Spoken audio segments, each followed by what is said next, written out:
मेरे साथ आज मौजूद हैं डॉक्टर उमर आदिल साहब।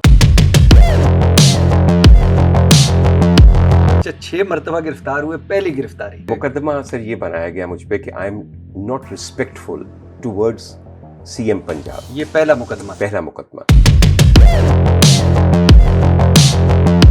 सीएम साहबा के हवाले से आप क्यों रिस्पेक्टफुल नहीं है? मैंने कहा कि मोहतरमा तशरीफ लाई तो एक फॉर्मेशन है। कहाँ लाई थी तशरीफ? एक अस्पताल में। अच्छा।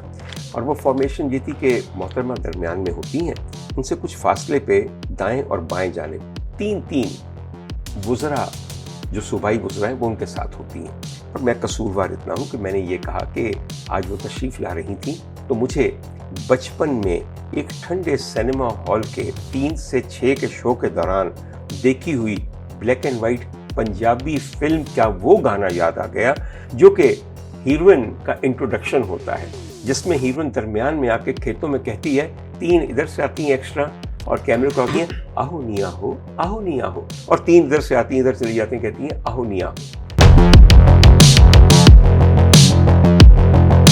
लेकिन आपको लगता नहीं है कि एक सीएम पंजाब, उनको अपने फिल्मी हीरोइन से तशबीह दी और जो उनके साथ काबिल इज्जत वुज़रा या एमपी उनको आपने एक्स्ट्रा का कहा आहो निया हो, आहो निया हो, ये कोई ठीक था?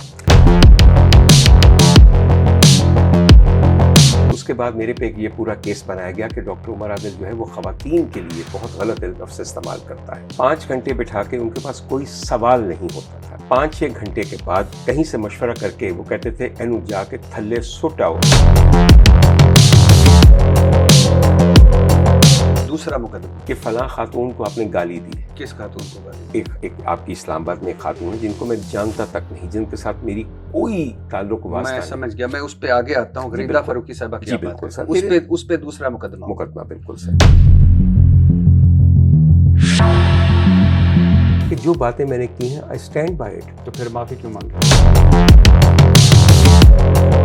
आप आए थे FIA Gulberg Lahore national cyber crime investigation agency में जी, मैं आया। FIA का दफ्तर है, से हम 8B गुलबर्ग कहते हैं। जी, ठीक अच्छा, है, आप आए थे। बिल्कुल आया। एक लड़का कैप्टिविटी में है, भूखा है, प्यासा है, मजबूर है, उसके पैसे लिए जा रहे हैं, उसकी सारी कमाई जाया की जा रही है, उसको ये नहीं पता कि मैं कभी इनके चुंगल से निकल सकूंगा या नहीं। उससे पूछा गया, हाँ भाई ठीक हो? उसने कहा जी। हाँ भाई तुम्हें हम तंग तो नहीं कर रहे? नहीं सर। तुम्हें हम मार तो नहीं रहे? नहीं सर। यार ये बताओ तुम्हें हमने तबलीग की है ना? जी सर। पट्टी साहब एग्जैक्ट यही सवाल थे। अच्छा, मैं बैठा ये मैं आपको बता रहा हूँ, मैं तो वहां पे मौजूद नहीं था जी। उसने एक दफा सोचा कि उसको कहूं सिर्फ बेटा वहां खड़े होना, ये जरा टी-शर्ट कमर से ऊपर करना। आपको नजर आती उसकी बैंगन के रंग की नीलो नील कमर।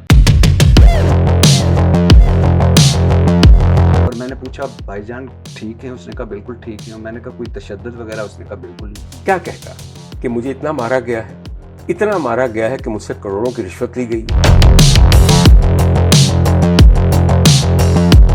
जिस किस्म का छितर NCCIA के पास है, पूरे पाकिस्तान के किसी थाने की पुलिस के हवालात में नहीं है। आप ही के दोस्त हैं जनाब औरिया मकबूल जान साहब। औरिया साहब मेरी गवाही दियो, तुसी एहो जिहा छितर कदी देखे?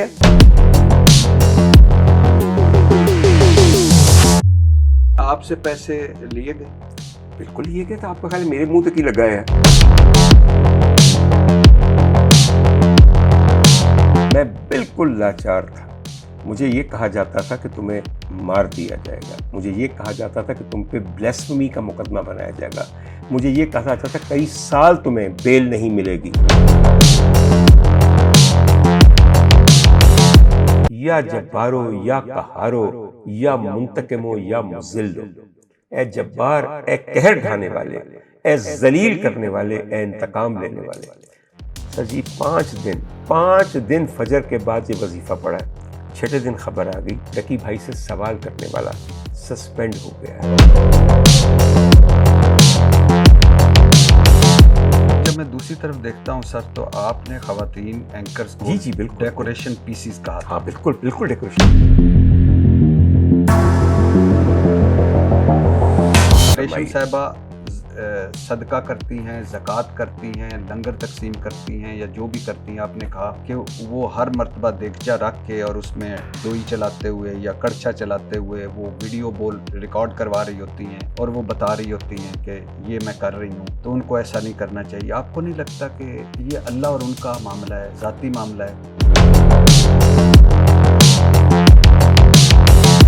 सर, मुझे लगता है कि ज़ाती ज़िंदगी में आपके साथ जो कुछ हुआ वो सब कुछ आप दूसरी ख़वातीन पे जुमले फेंकते हैं या उसका रिएक्शन है ये जो आप ख़वातीन के हवाले से ये गुफ्तगू आपके करते हैं? ख्याल में ये हो सकता है।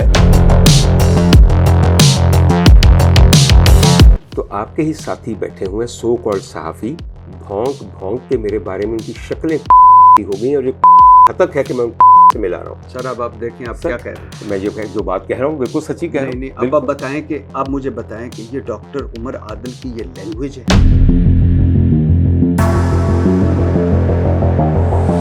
मैं चाहूंगा कि आप इस पे माजरत करें कि आप किसी को भौंकने वाला नहीं कह सकते। मैं अपने ये अल्फाज आपके सामने वापस लेता हूँ।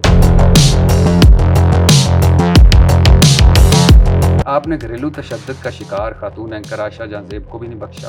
एतराज़ करते हुए कहा था, जब पता चल गया था कि पहला शोर शराबी है, इसके बावजूद 3 बच्चे, दूसरा शोर भी 1 साल से मारपीट कर रहा था, तो इसके साथ 2 बच्चे पैदा करने की क्या ज़रूरत थी? और ये तक कह दिया, मुझे डर है कि दूसरे शोर से सुलह के बाद आयशा एक और बच्चा पैदा कर लेगी, इसलिए इस लड़की की नसबंदी करा देनी चाहिए। सर, आप अंदाज़ा करें, ये पढ़ते हुए मुझे शर्म आ रही है।